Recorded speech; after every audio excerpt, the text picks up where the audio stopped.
Pemirsa, Bali menjadi perhatian khusus dalam penanganan pandemi dan penerapan protokol kesehatan.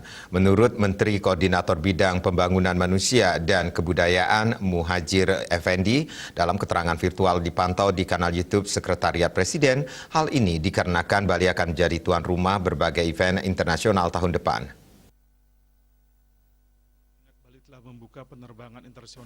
Dalam rapat terbatas terkait evaluasi pemberlakuan pembatasan kegiatan masyarakat PPKM Provinsi Bali menjadi perhatian khusus karena sepanjang 2022 sejumlah event internasional akan digelar di Bali. Event ini juga mengundang banyak pimpinan negara sahabat. Muhadjir juga meminta semua pihak untuk tetap disiplin dalam menerapkan protokol kesehatan atau Prokes 3M, yaitu memakai masker, menjaga jarak, dan mencuci tangan. Internasional yang mengundang banyak pimpinan negara sahabat. Akan ada uji coba untuk acara internasional di Bali oleh Kemenkes, supaya pimpinan daerah agar mengantisipasi langkah-langkah yang diperlukan jika di daerah akan dilaksanakan acara-acara internasional. 6. Untuk mengantisipasi dampak PTM, Kemenkes bekerjasama dengan Kemendikbudristek Dikti dan juga Kementerian Agama akan membuat aplikasi yaitu proaktif tracing yang akan diterapkan di Indonesia yang terintegrasi dengan aplikasi Peduli Lindungi. Yang ketujuh, pelaksanaan vaksinasi untuk lansia tetap difokuskan. Untuk vaksinasi terhadap anak-anak akan dilaksanakan setelah ada izin dan diterapkan pada tahap awal di daerah yang sudah tinggi vaksinasi terhadap lansia.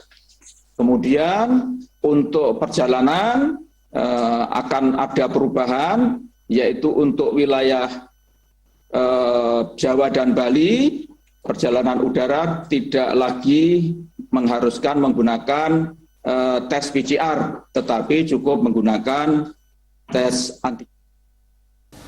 Menteri Kesehatan Budi Gunadi Sadikin menambahkan, protokol kesehatan menjadi penting meski saat ini kasus COVID-19 di Indonesia sedang turun. Penerapan prokes ini akan dilakukan dengan sebaik-baiknya mencegah penularan karena tahun depan akan banyak event yang besar digelar di Bali. Dan khusus kami juga mati-matian akan mempertahankan ini karena akan banyak event internasional besar tahun depan di Bali, ya, seperti acara COP, meeting lingkungan, kemudian acara G20 dan banyak acara lainnya. Sehingga rencananya kita akan melakukan pilot project pertemuan internasional di tahun ini. Yang pertama mungkin pertemuan internasional kesehatan, nanti juga akan ada event bulu tangkis internasional, juga nanti meeting pertama G20 juga akan mulai, di mana kita akan melihat di pilot project itu apa saja yang baik, apa saja yang perlu diperbaiki. Rencananya akan dilakukan pilot project pertemuan internasional di tahun ini. Diah Dewi, Bali Post melaporkan.